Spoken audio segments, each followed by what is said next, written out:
On va résumer très rapidement le livre Le Passeur de Loïs Laury. Au début de ce livre, on découvre la vie d'un garçon qui a 11 ans, qui roule à vélo pour rentrer chez lui et qui cherche le mot exact pour décrire son sentiment au sujet d'une cérémonie qui approche. Et le mot exact, c'est de l'appréhension. Il n'a pas vraiment peur, mais il s'inquiète un peu, parce que à cette cérémonie des 12 ans, on apprend que tous les enfants de cette communauté où il vit se voient attribuer un métier qu'ils garderont toute leur vie. On découvre aussi sa famille. Il arrive chez lui et tout est très bien organisé, les repas sont livrés. Son père est nourricier, c'est quelqu'un qui s'occupe des bébés, et sa mère est une sorte de juge, elle travaille pour la justice. Il a également une petite sœur qui s'appelle Lily, qui a 7 ans et qui va devenir, lors de cette grande cérémonie où tous les enfants changent d'âge en même temps, une 8 ans. Et le soir, après le repas, chacun doit exprimer ses sentiments. On voit que par exemple Jonas, c'est le héros de ce livre, n'a pas très envie de parler de ses sentiments, mais c'est une obligation. À la fin de la journée, tout le monde doit partager avec son unité familiale ses sentiments. On voit par exemple qu'il ne parle pas de famille, mais d'unité familiale, parce que on va se rendre compte que c'est plutôt un espèce de collage plutôt qu'une famille qui est vraiment constituée comme chez nous. Et à travers le récit de leurs sentiments de la journée, de ces 4 personnages, donc le papa, la maman, Lily, la petite sœur et Jonas, notre héros, on va découvrir un peu le fonctionnement de cette communauté, de cette société futuriste qui est un petit peu différente de la nôtre. Le père, qui est nourricier, s'inquiète. Il est inquiet parce que c'est un homme très doux, qui a l'air super gentil, et il est inquiet pour le petit Gabriel. Gabriel, c'est un bébé qui est dans son centre nourricier. Normalement, il ne doit pas avoir de prénom, parce qu'un bébé qui n'a pas encore 1 an, son prénom est tenu secret parce qu'on va peut-être l'élargir. Élargir, c'est un mot très très important qui va revenir dans tout le livre. Au début, on ne sait pas trop ce que ça veut dire. On suppose que ça veut dire être banni de la communauté.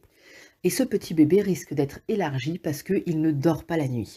Alors le papa, qui est nourricier, qui s'y est attaché, est très inquiet pour ce petit et il va le prendre à la maison pour qu'il puisse faire ses nuits avec eux parce qu'il remarque que le petit, quand il est dans l'unité familiale, il dort mieux que lorsqu'il est au centre. La mère, elle a aussi un problème un peu de conscience morale parce qu'elle est juge. Et il y a quelqu'un qui a enfreint 2 fois une règle. Lorsqu'on enfreint 3 fois une règle, on doit être élargi. Et elle dit qu'elle s'inquiète parce que la première fois, elle avait espéré qu'il ne récidiverait pas. Il a récidivé et maintenant, s'il récidive une deuxième fois, ce sera sa troisième infraction aux règles de leur communauté et ce jeune délinquant sera élargi et c'est pareil, elle s'en veut un petit peu, elle pense qu'elle n'a pas bien fait son travail de juge, de bien lui expliquer les règles, parce que elle a peur qu'évidemment il soit élargi lui aussi. Et Lily, elle a un autre problème qui est très intéressant parce que c'est un problème des plus banals, elle s'est fait doubler au toboggan. Et c'était des enfants d'une autre communauté qui venaient partager un temps de jeu avec eux. On voit qu'il y a plusieurs petites colonies comme ça qui vivent un peu sous cloche avec leurs règles. Et les enfants, des fois, ont des échanges d'une communauté à l'autre. Et les parents vont expliquer à Lily que peut-être cet enfant-là, il se sentait perdu, peut-être qu'il ne connaissait pas les règles de l'endroit où il était. Il se sentait idiot, il avait du mal à faire sa place dans le groupe. Et c'est peut-être pour ça qu'il n'a pas respecté les règles. Et les parents vont amener Lily à s'apaiser, à comprendre le point de vue de l'autre, etc. Ça nous donne un peu l'impression que c'est une famille idéale et une société plus ou moins idéale dans laquelle, quand on a un problème, on en parle, on cherche des solutions, on explique les règles. Un bébé qui dort mal, eh ben, on cherche à l'accompagner pour qu'il dorme mieux. Mais on va vite se rendre compte que derrière le vernis un petit peu idéal de cette société, il y a un prix à payer qui est très cher. Je fais une petite ellipse dans le temps, sinon on va jamais avancer. Ils vont à la cérémonie du changement d'âge. Donc chacun est assis avec son groupe d'âge. Les parents sont au milieu. Le petit Gabriel qui dort chez eux, il obtient un sursis, c'est-à-dire qu'il n'est pas donné à une famille. Tous les 1 an, normalement, sont donnés à une famille. Le petit Gabriel reste au centre nourricier et pourra passer une année à dormir le soir après son travail, enfin le travail du père, dans la famille de Jonas. Sinon, il aurait dû être élargi. C'est un petit sursis qu'il a eu s'il veut bien accepter de faire ses nuits. Ensuite, Lily passe à l'âge supérieur. Elle aurait bien aimé être à l'âge où on reçoit des bicyclettes, mais elle a seulement plus de ruban dans ses cheveux, quelques petits signes distinctifs pour marquer qu'elle est plus grande. Et surtout, elle va commencer à faire du bénévolat. Le bénévolat, c'est l'après-midi, donc le matin ils ont des cours et l'après-midi ils travaillent avec le reste de la communauté pour pouvoir découvrir un petit peu les différents métiers qui existent et elle est très impatiente de pouvoir aller chaque après-midi découvrir les métiers de la communauté.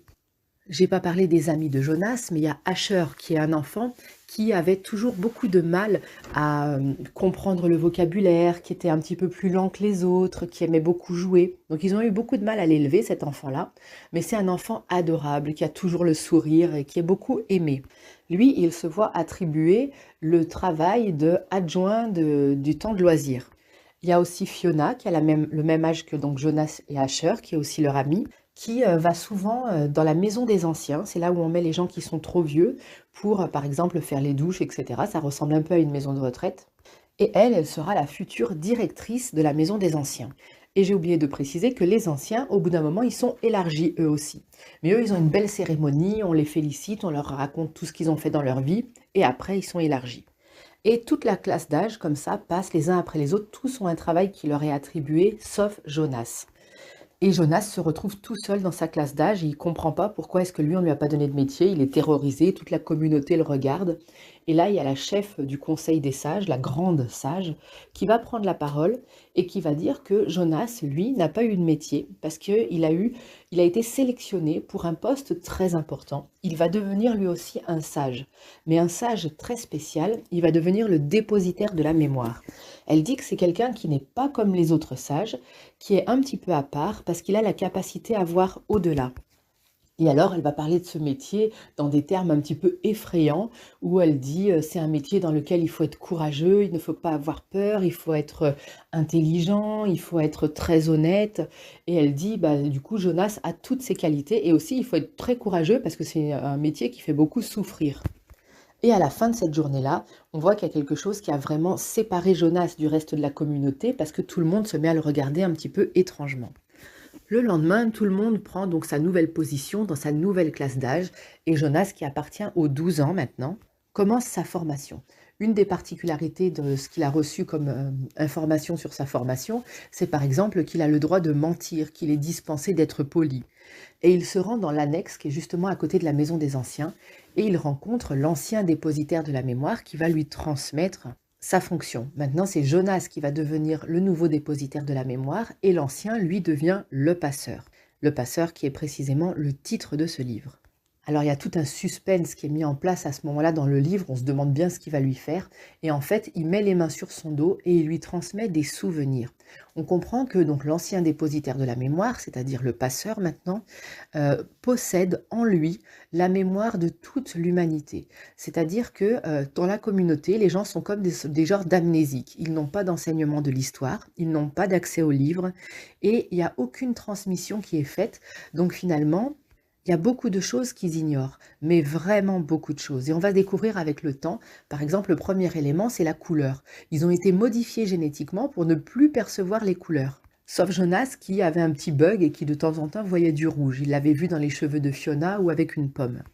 En plus, le monde est passé à l'identique. Dans ces communautés, tout est pareil. Donc il n'y a plus de différence de couleur de peau, vu qu'on ne voit pas les couleurs.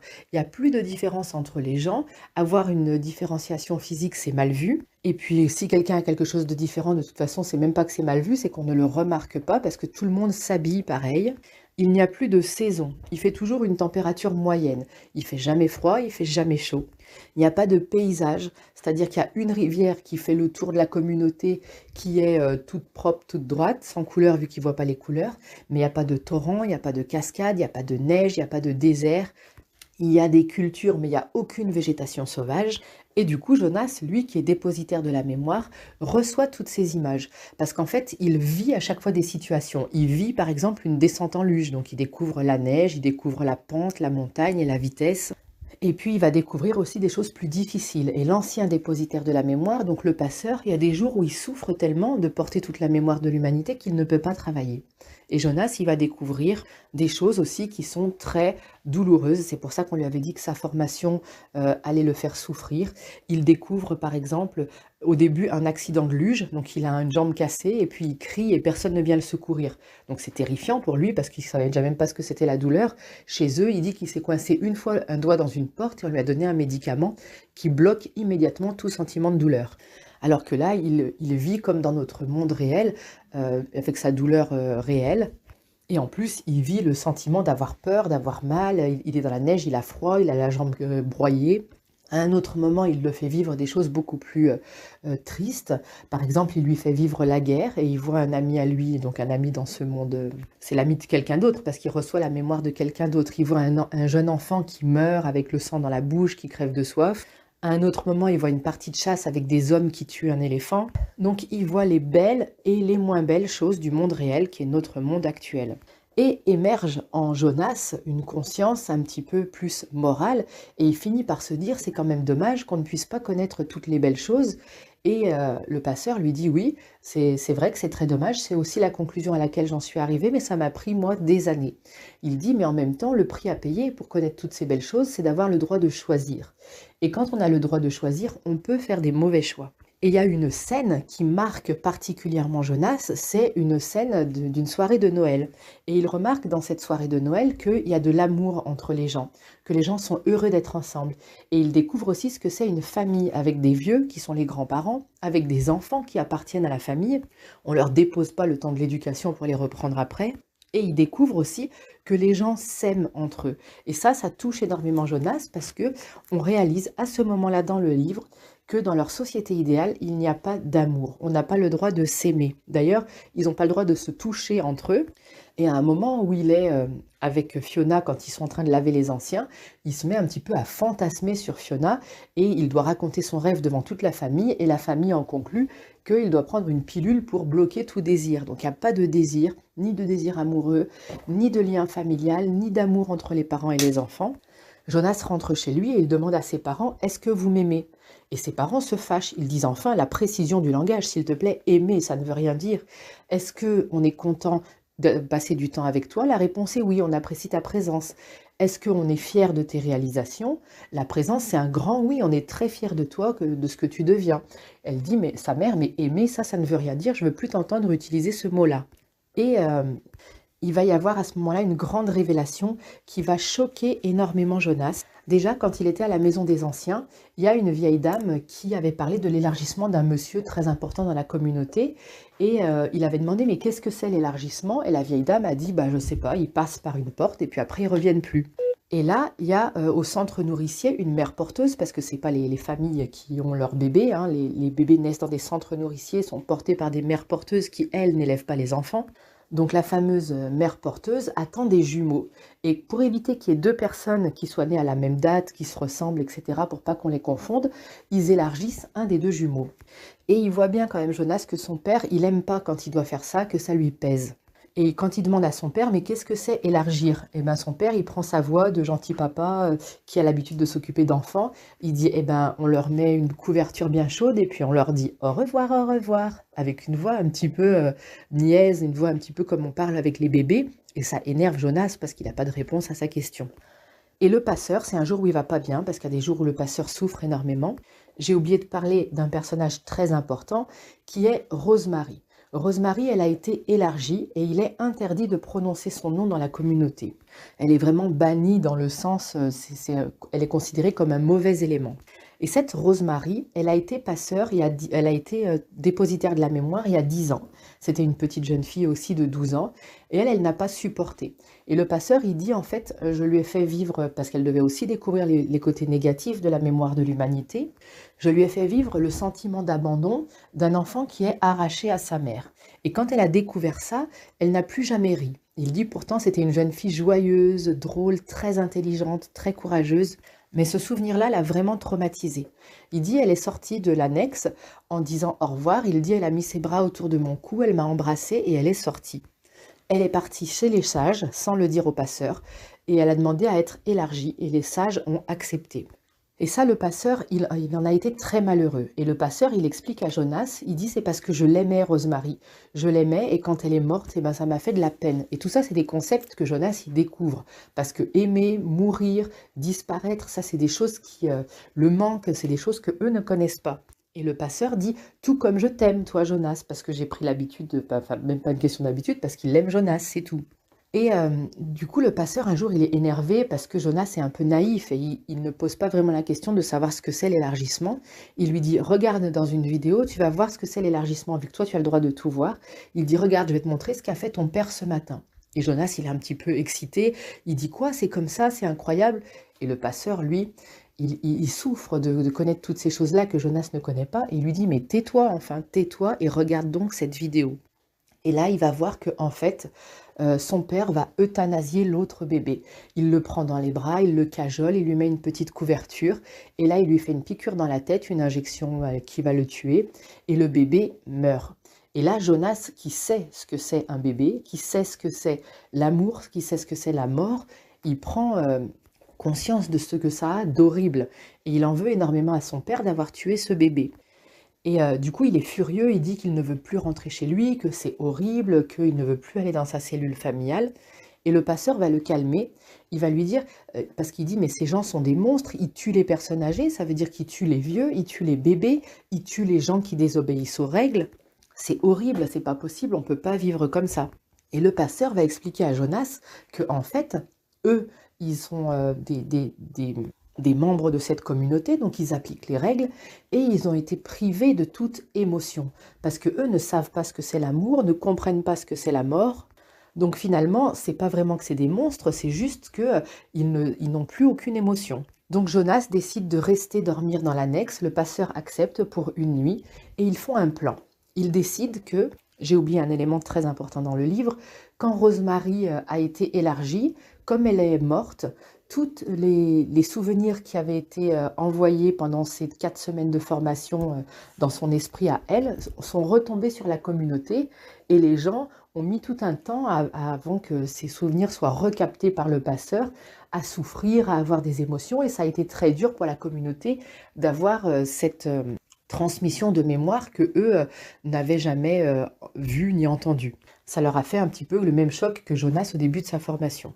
Et le passeur met un plan en place avec Jonas en disant que Jonas va s'enfuir, il va quitter la communauté et au moment où il va être trop loin, les souvenirs vont revenir dans la communauté parce qu'ils appartiennent à la communauté et quand tous les souvenirs vont revenir sur la communauté, les gens vont recevoir aussi la capacité à éprouver des émotions et avoir conscience qu'ils ne sont pas sans passé ni à venir, qui s'inscrivent dans une histoire plus complexe que simplement leur petit problème de savoir qui les a doublés au toboggan.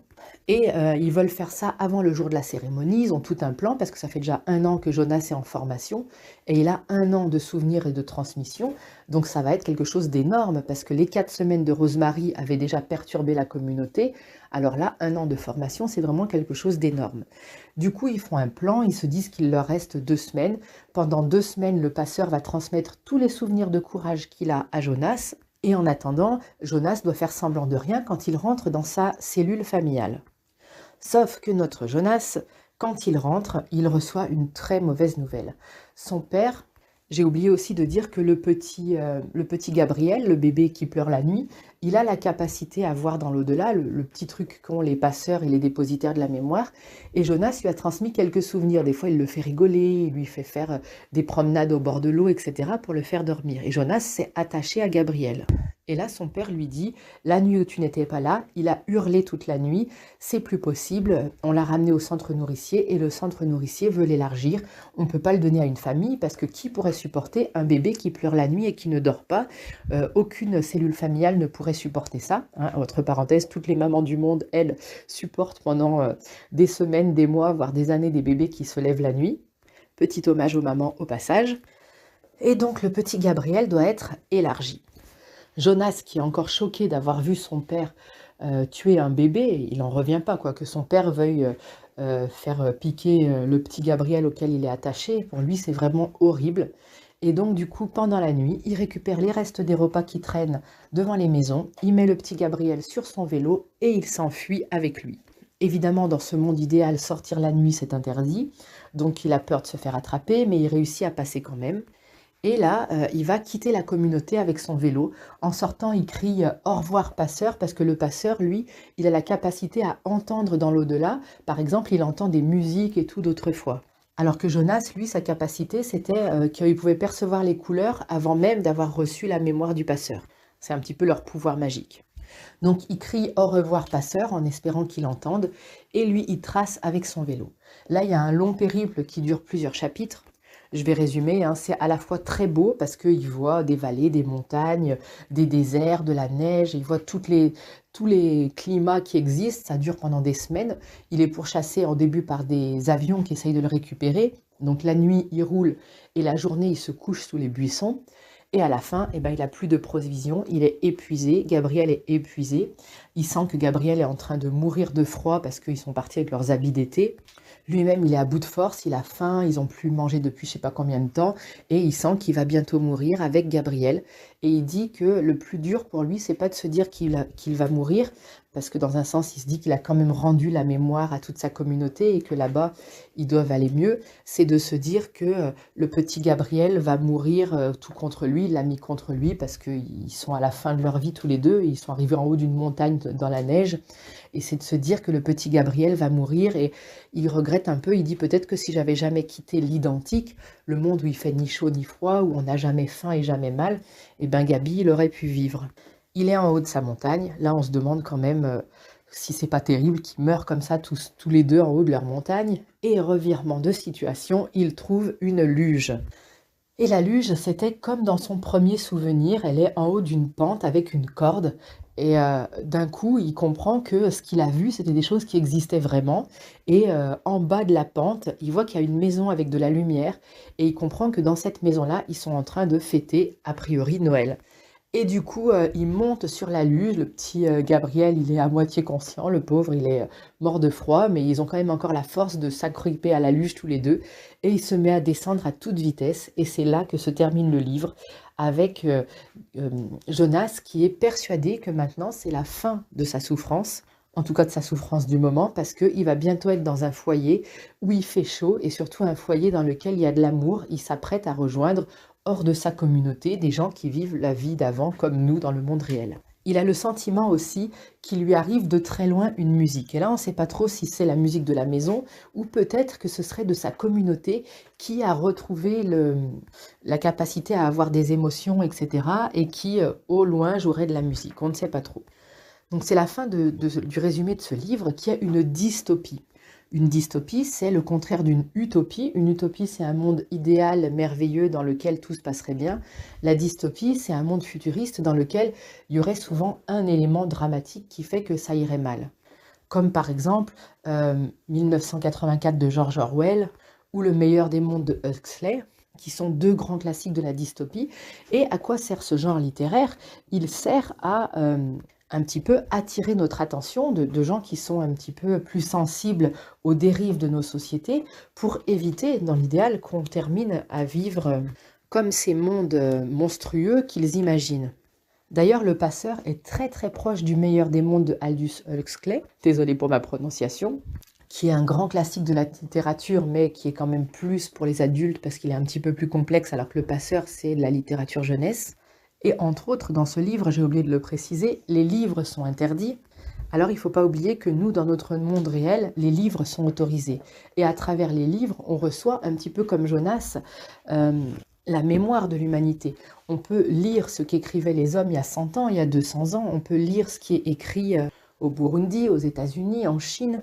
C'est un petit peu comme si nous aussi, on devenait des dépositaires de mémoire. Quand on lit un livre, on apprend des autres façons de vivre, des témoignages d'autres sentiments, les émotions d'autres personnes, et c'est ce qui fait que l'humanité, elle porte aussi une mémoire collective. Après, il y a d'autres transmissions que les livres. Il y a évidemment la parole et le récit, c'est la première chose. Hein. Dès qu'on a un bébé, on lui raconte des choses. On nomme pour lui les animaux autour de nous, les objets de la maison. Il prend le récit de notre famille et de notre histoire, et c'est ce qui fait que tous ensemble, on porte une mémoire collective. Tous ensemble, on reçoit et on transmet des émotions. C'est vraiment un livre super intéressant. J'ai beaucoup aimé le découvrir. Si vous voulez, il y a sur notre chaîne un résumé chapitre par chapitre qui est beaucoup plus détaillé. Et surtout, il y a la lecture, chapitre par chapitre aussi, du livre complet. sachant que tout ça, c'est fait pour faciliter l'accès au livre Le Passeur de Loïs Lori. Et évidemment, l'idéal, le plus génial, c'est d'aller chercher son livre, soit à la librairie, soit à la bibliothèque, et de le lire soi-même à la maison, pour être vraiment en tête-à-tête avec l'auteur. Voilà, c'était un résumé de littérature du soir, du livre Le Passeur de Loïs Lori.